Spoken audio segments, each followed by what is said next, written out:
Los Adeptus Artastes no conocían el miedo. Era una verdad evidente, pero la carne era débil, y los ángeles del emperador todavía eran carne. Si los Artastes no conocían el miedo, entonces las poderosas legiones Esquitari tenían el concepto mismo borrado de sus neuromatrices. Hueso le gustaba proclamar al secutor Fidelia, en una jerga vijanrica, tan ferviente en su convicción, quería flaquear las rodillas de un predicador de la Exarquía. El Esquitari Ranger Lota 11 se balanceaba de manera apenas perceptible sobre sus piernas aumentadas.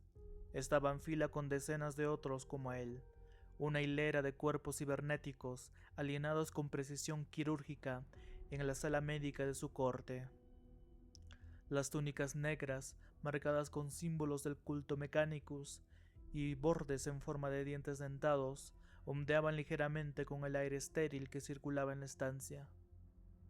La sala, de una blancura antinatural y reluciente, como una losa de laboratorio, hacía que sus figuras oscuras resaltaran como manchas de impureza en un entorno clínicamente diseñado para la perfección.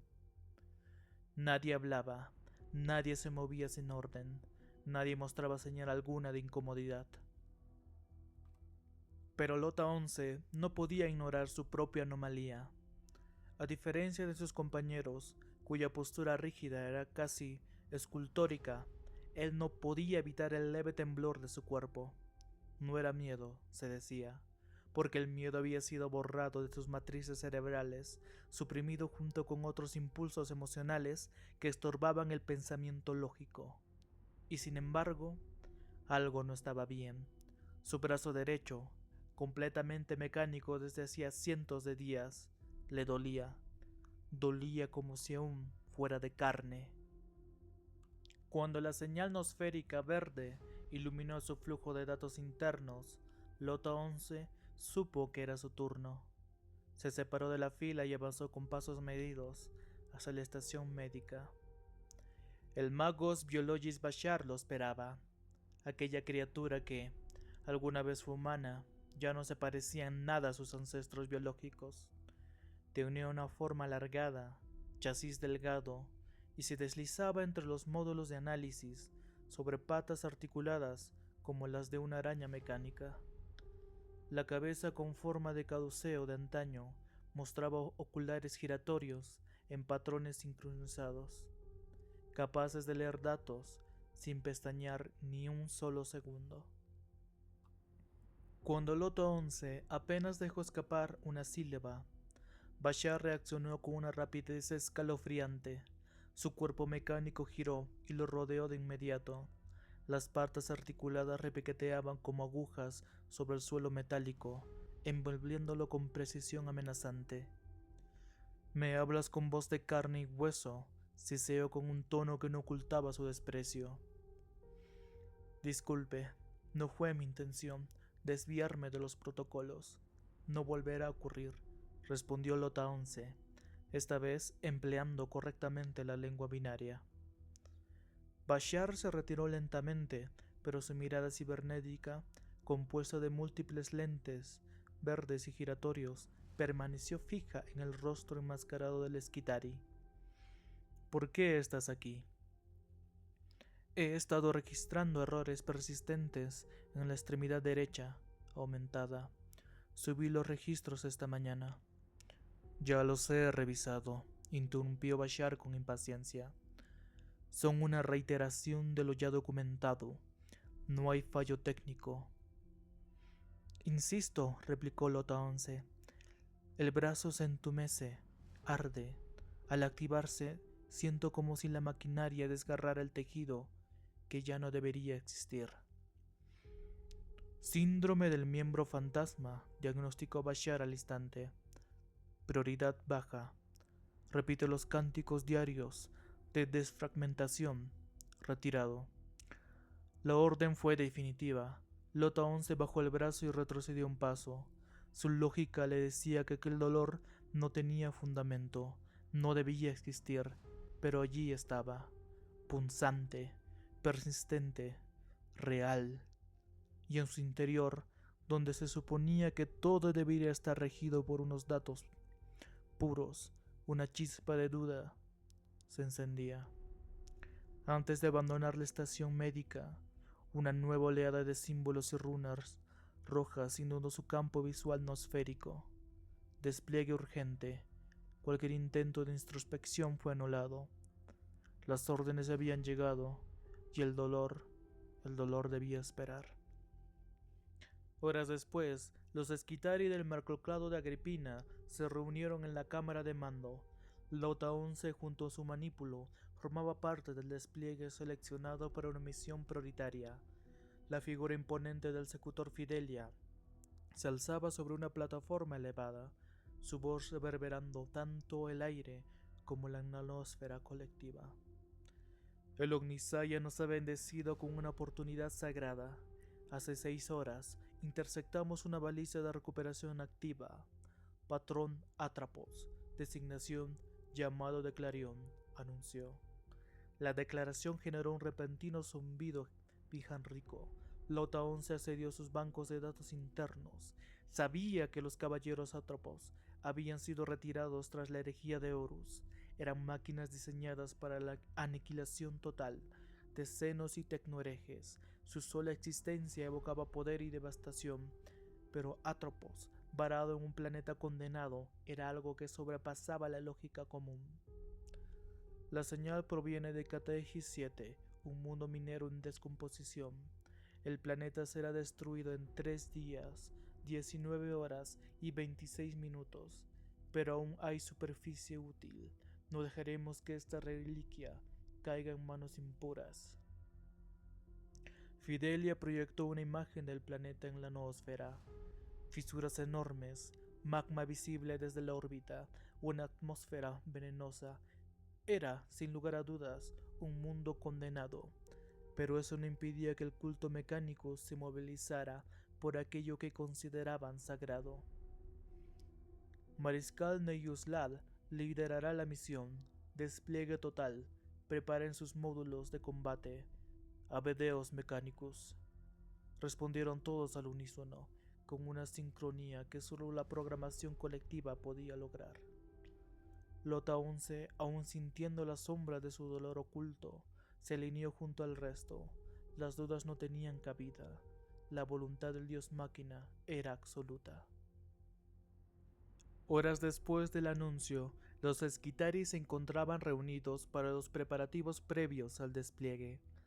El hangar principal zumbaba con actividad mecánica, cerebrocráneos suspendidos en el aire, cables de alimentación chispeando y los pasos sincronizados de los Rangers afinando sus sistemas de puntería. En medio de todo eso, Lota 11 no podía silenciar la inquietud que retaba bajo su piel. A pesar de los protocolos, buscó a Neyuslal, su mariscal, y se acercó con cautela mientras éste revisaba la secuencia de órdenes. Mariscal, sé que no me corresponde interrogar las órdenes del secutor, pero ¿cree usted que esta misión es realmente viable? Neyuslal lo miró fijamente. Sus lentes ópticos tintados centellaron bajo la luz. Su respuesta fue meticulosamente medida, transmitida en binario, lento y firme. Estamos aumentados para resistir los entornos más hostiles, Ranger. Nuestros vehículos han sido bendecidos para soportar temperaturas extremas, tormentas iónicas y actividad tectónica. Técnicamente, la misión es ejecutable. Técnicamente, aquella palabra retumbó en la mente de Lota 11 como una alarma mal calibrada. Técnicamente, era el terreno de los errores, de lo improbable disfrazado de factible, y en un planeta que se despedazaba, no bastaba.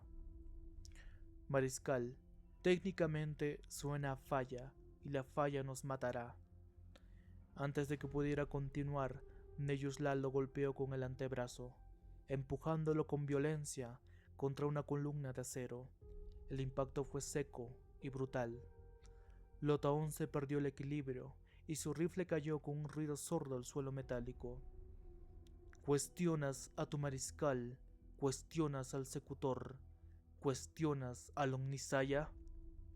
Tronó Lal, su voz transmitida con una carga de autoridad devastadora a través de la noósfera.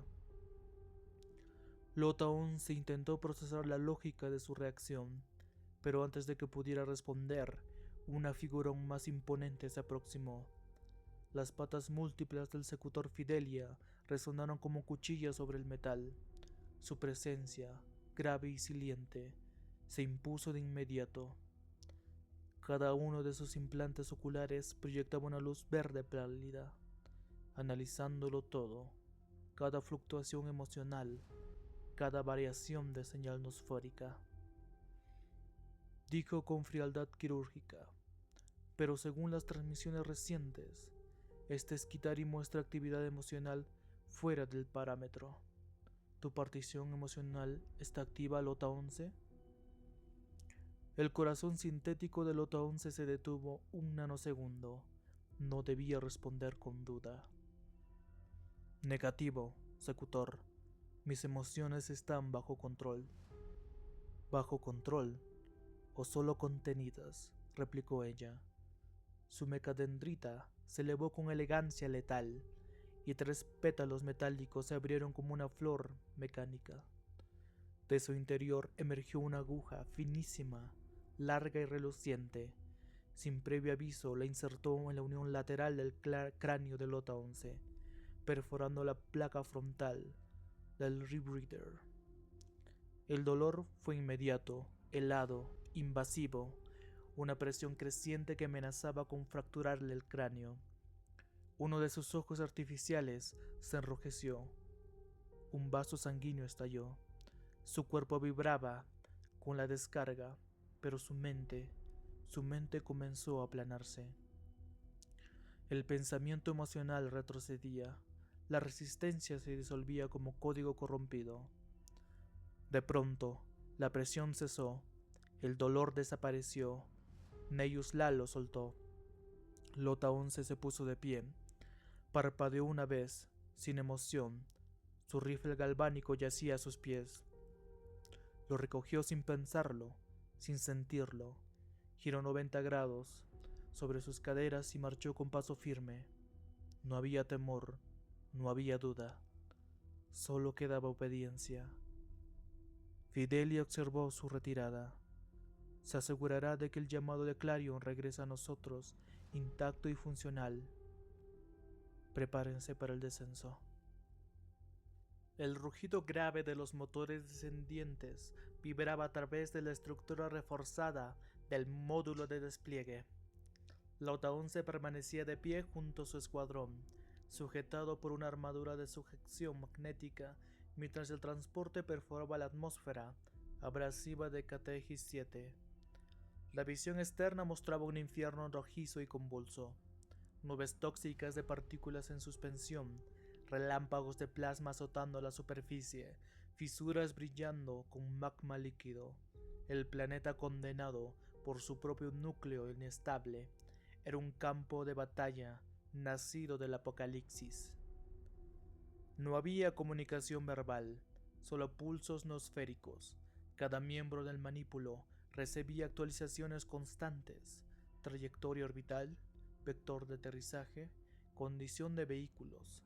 El Duchener del Auto 11 se hallaba en la sección delantera del convoy, seguido por una escolta de Iron Riders y un Nager Dunecrawler que rugía con energía apenas contenida. Una vez en tierra, tendrían que cubrir 10 kilómetros de terreno volcánico hasta la supuesta ubicación del Atropos. El impacto del aterrizaje fue brutal. El suelo vibró como una criatura que se resistía a ser hollada. El aire estaba cargado de electricidad. El convoy descendió rápidamente, desplegando unidades auxiliares y sensores de rastreo. Lota 11 descendió junto a su unidad, ajustando su rifle galvánico con movimientos automáticos. El brazo derecho, aún sensible, respondió con una punzada aguda. La ignoró. Lota 11 recibió la orden de reconfigurar la formación. El comando vino directamente de Neyus Lal, quien, marchaba a bordo de un transportador blindado. Su voz, aún firme y sin emoción, resonó en la atmósfera de todos. Mantengan la integridad del patrón de avance. No se detengan. El objetivo sigue transmitiendo. Pero entonces una nueva señal apareció en los sistemas de rastreo. No era mecánica, no era imperial. Desde el cielo las nubes se desgarraron. Rayos de esmeralda cayeron como lanzas de castigo. El cielo, ya de por sí hostil, se volvió infernal. Lota aún se alzó la mirada justo a tiempo para ver la formación descendente de Thunderhawks enemigos. En sus fuselajes corroídos se distinguían los símbolos herejes de los guerreros de hierro. Una implosión envolvió el flanco derecho del convoy. 2 Skitarii fueron despedidos por los aires. Un Aerotrader colapsó envuelto en llamas. El caos se desató con la precisión de una emboscada planeada. El enemigo había llegado, y con él la disformidad se arrastraba sobre la superficie de KTX-7. Los primeros disparos no dejaron lugar a advertencias. Proyectiles perforantes atravesaron el chasis de los transportes, y los cielos se oscurecieron aún más con el humo de las explosiones. Las fuerzas del Mechanicus se reagruparon como pudieron.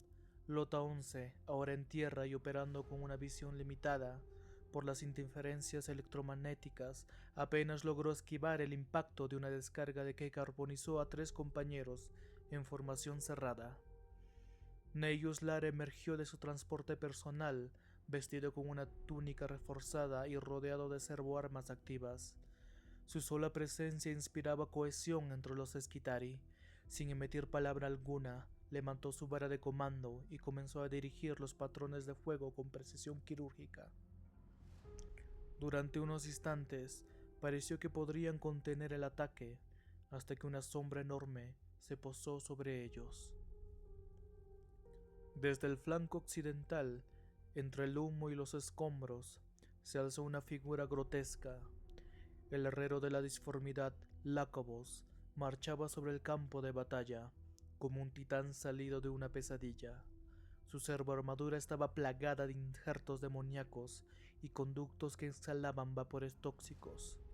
Su masa, una amalgama de runas corruptas y tecnología profana, centelleaba con energía de la disformidad.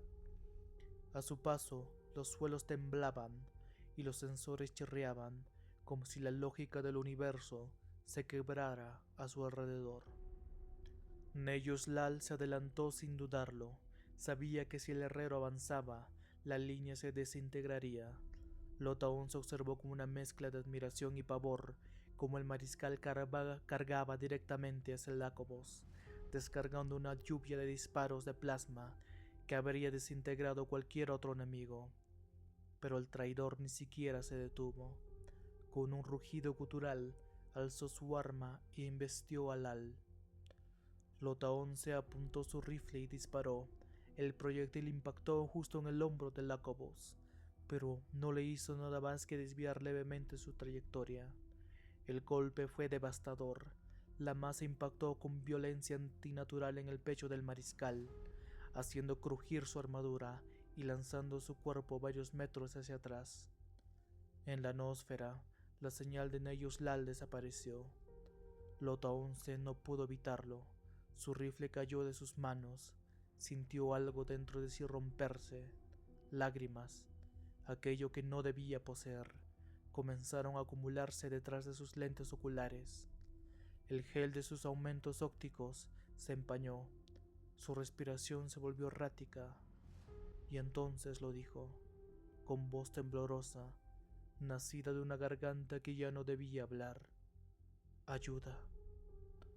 No hubo respuesta, solo el aullido de las forjas demoníacas y el sonido sordo de la aniquilación arrasando la línea del Mechanicus. El fuego y el estruendo comenzaban a alejarse del frente, pero el silencio que quedó tras la caída de Neyus Lal no trajo paz. Fue un silencio pesado, lleno de estática en la atmósfera y vacío de toda guía. Los líderes estaban muertos, Los patrones tácticos habían colapsado, la marea hereje avanzaba, pero entre los datos residuales aún se mantenía una coordenada fija, la señal del llamado de clarión. Lota 11 la localizó sin esfuerzo. Estaba incrustada entre las frecuencias prioritarias, como una voz monótona que nunca había dejado de emitir. Sin recibir órdenes y con sus subritinas aún inestables por el impacto emocional, Lota 11 comenzó a avanzar. El terreno se tornaba más irregular, rocas volcánicas, restos de estructuras mineras colapsadas y fisuras llameantes formaban un camino de obstáculos infernal. Pero allí, a través del humo, lo vio. Parte del bastión había colapsado sobre la carcasa de una máquina de guerra. Solo se veía un hombro de antemano, emergiendo como un coloso caído. Las marcas eran claras.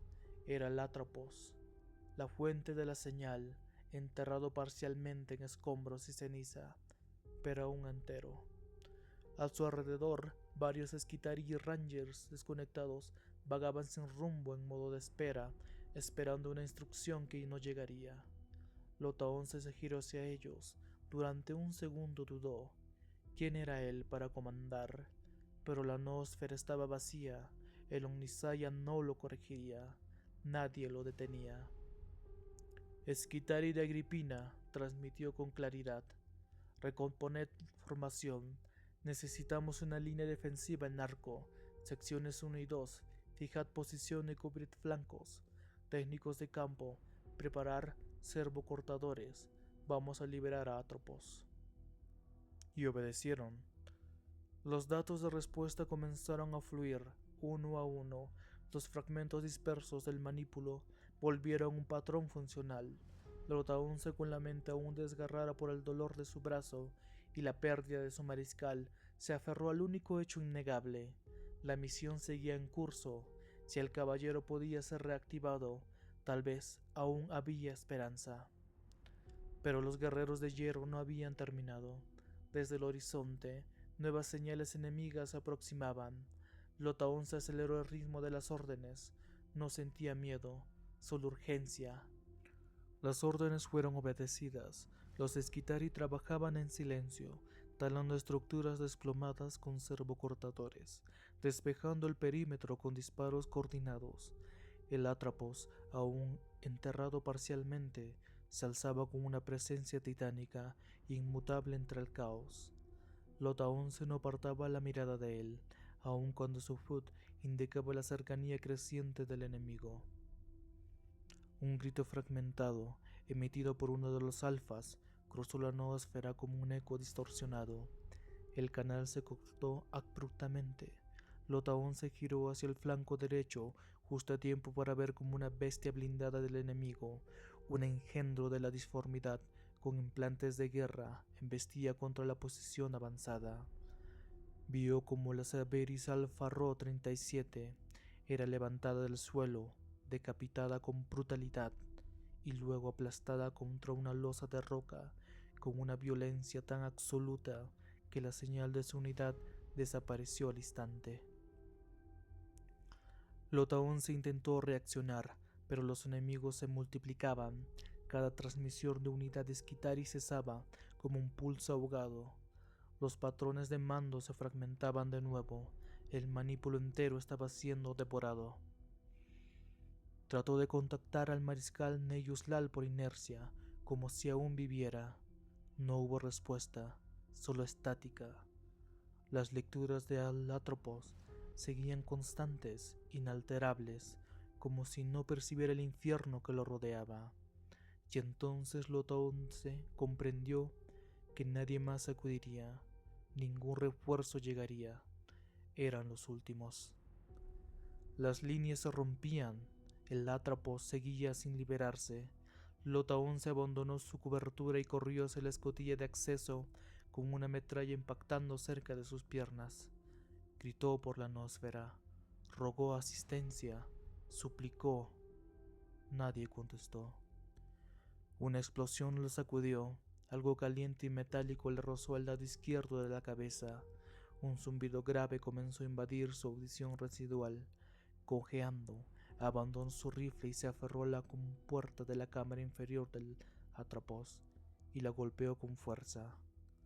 Las transmisiones se reducían a ruido, los datos eran ilegibles, el mundo se fracturaba, el calor era insoportable, pero Lota 11 permanecía en pie, no porque creyera en una victoria, no porque obedeciera un protocolo, sino porque, en ese último instante, algo en su interior seguía aferrado al acto de resistir, algo imperfectamente humano. Su brazo derecho empezó a arder, luego a doler profundamente en los huesos que ya no tenía. Si el caballero debía moverse, debía hacerlo él solo. Nadie acudiría, nadie más quedaba. El Adeptus Mechanicus había estipulado que ningún piloto podía activar un caballero sin someterse al ritual de transformación, el proceso sagrado de vinculación total entre el hombre y la máquina. Pero Lota 11 no necesitaba alcanzar el máximo potencial de esa unión. No buscaba luchar como lo haría un noble de la casa Tiranis. Solo necesitaba que el Atropos caminara. Solo necesitaba que lo llevara fuera. Lota 11 se movía como poseído. No emitía palabras. Ignoraba las preguntas no esféricas de los últimos Skitarii. Trepó el caparazón posterior del Knight Atropos, localizó el mecanismo de emergencia de la cabina y tiró con fuerza. El sello milenario cedió con un susurro seco. Se deslizó dentro, oscuridad, cables, el olor eléctrico del olvido. El espacio era cavernoso y estrecho, saturado de conectores giratorios y líneas ancestrales de energía. El trono Mechanicum, si es que aún podía llamarse así, era más que una celda, que un asiento. Lota 11 lo observó, sintiendo el pulso de la historia mecánica que latía bajo sus pies. Presionó el botón de activación del Voicecaster en su mochila. Envió un último mensaje a la secuencia divina, pidiendo la liberación del módulo de recuperación. Luego se sentó, descendió en el trono, su espalda alienada con conectores obsoletos que aún chispeaban. No eran compatibles, no eran seguros, pero estaban allí. En el instante en que su cuerpo tocó el trono, sintió como los cables buscaban entrada en su cuerpo. Eran punzones, agujas, dolor. Sus extremidades ardían, su columna vibraba, pero no se apartó. La máquina lo reconocía, y sin embargo, no lo rechazó del todo. Dentro del Atropos, la oscuridad no solo era física, era mental, psíquica, una maraña de datos muertos, líneas corruptas de enlace emocional, residuos de mentes que alguna vez se fundieron con el espíritu máquina. Al tomar asiento en el trono Mechanicum, Lota 11 fue invadido por un coro de voces. No eran alucinaciones, no eran memorias. Eran los pilotos anteriores. Fragmentos de conciencia, aún vivos, atrapados en siglos de código, grabados en las profundidades del trono. Ellos eran la tripulación ancestral del llamado de Clarion, guerreros olvidados, mártires del Mechanicus, cada uno con su historia, su gloria y su agonía. Pero tú no eres un componente humano, ¿verdad?, resonó una voz, desconocida desde la insondable oscuridad, hirviendo de furia apenas contenida. Tampoco eres de la casa Hadrius. No presumas de sentarte en nuestro trono. ¿Quién anda ahí?, preguntó Lota 11 en su mente. Ya no sentía su conexión con la noósfera, pero algo, o varios, seguía comunicándose con él. Eran pensamientos, emociones puras, ecos humanos, antiguos, incompletos. Lo comprendió. Eran espectros de datos, sombras digitales de los pilotos pasados. Mírate, hecho pedazos, espetó otra entidad. ¿Qué dice tu orden? ¿La debilidad de la carne nos repugna? ¿O alguna tontería parecida? No. Buscamos mejorarnos a la imagen del dios máquina, dijo Lota 11, más por memoria que por convicción. Las palabras se disolvían ante la hostilidad colectiva que lo envolvía. ¿Y qué tiene de malo tu propia imagen?, burbujeó una voz entre chispazos. ¿Acaso tu humanidad te resulta tan inútil? El culto mechanicus nos enseña a superar nuestra humanidad, a trascenderla en la búsqueda de la lógica y la pureza del acero, pensó Lota 11, aunque el dolor en su brazo resurgía como una lanza que le atravesaba el alma. Las voces eran muchas, lo juzgaban, lo retaban, lo rechazaban, pero una no lo hizo. Una se impuso a las demás. No fue con palabras, fue con presencia. El verdadero espíritu del llamado de Clarion habló no con juicio, sino con reconocimiento. ¿Odias a los herejes?, preguntó, y esa sola pregunta silenció a todos los demás.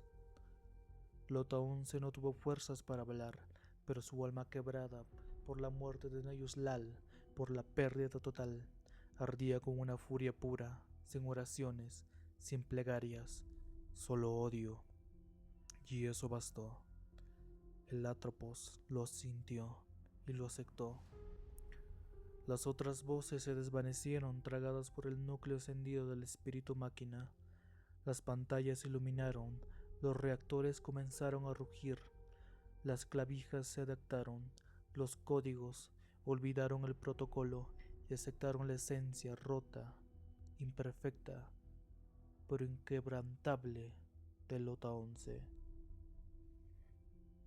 Él fue envuelto por el alma del caballero. No era el piloto ideal, no era sagrado, no era digno, pero era suficiente. Lota 11 no era un piloto entrenado, no tenía visiones de gloria ni estrategias refinadas, solo ejecutaba. El Atropos respondía con precisión brutal, las armas se recalibraban solas, como si conocieran el objetivo antes que el propio operador. El cortador láser redujo engendros a masas informes. Las descargas de la lanza de energía barrían las filas de guerreros de hierro con ira incandescente. Los traidores intentaron resistir, pero el fuego del caballero era el juicio del Omnisaya, hecho máquina.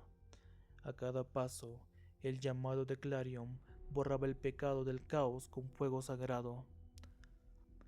Y cuando todo quedó en silencio, cuando solo quedaba la respiración ardiente del planeta agónico, Lota 11 giró al caballero hacia el punto donde había caído Neyuslal. El cuerpo del mariscal yacía roto, pero entero. Con movimientos casi reverentes, el Atropos se arrodilló. Con su garra manipuladora, levantó el cadáver con la delicadeza que nunca se esperaría de una máquina de guerra.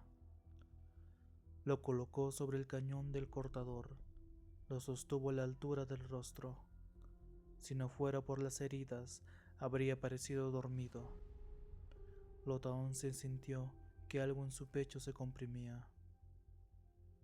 También era una persona, pensó, y por primera vez en años, esa palabra no le pareció un error lógico. Y era mi amigo. El sistema de soporte vital estaba colapsando. La energía en su cuerpo disminuía. Ya no sentía las piernas. El brazo derecho era una masa inerte. Su visión se tornaba roja y luego negra. El trono se volvió distante, como si flotara en otra dimensión. Las últimas funciones cognitivas empezaron a apagarse. Pero aún podía ver la atmósfera abrirse. Desde la estratosfera descendió un módulo de recuperación. La secuencia divina. Llegaban tarde, pero llegaban. Agripina recibiría el llamado de Clarion. El ritmo cardíaco de Lota 11 se desplomó. La oscuridad se apoderó de su visión. hasta que ya no pudo ver el cuerpo de Neyus Lal. Lota 11 tenía miedo de morir. No estaba seguro de cómo sería, cuándo se completaría esa transición, cuándo cesarían sus pensamientos y el olvido lo dominaría. ¿Se daría siquiera cuenta de lo que había sucedido? Todos los Skitarii murieron. Fue una prueba de que habían servido fielmente a la Omnisaya, hasta que sus sistemas finalmente se apagaron. Todos los humanos murieron. Era una prueba de que habían vivido. Cuando su respiración se detuvo y su cuerpo se rindió, Lota 11 sintió una profunda sensación de confort, como si grandes brazos de acero lo acunaran y se lo llevaran suavemente hacia la oscuridad.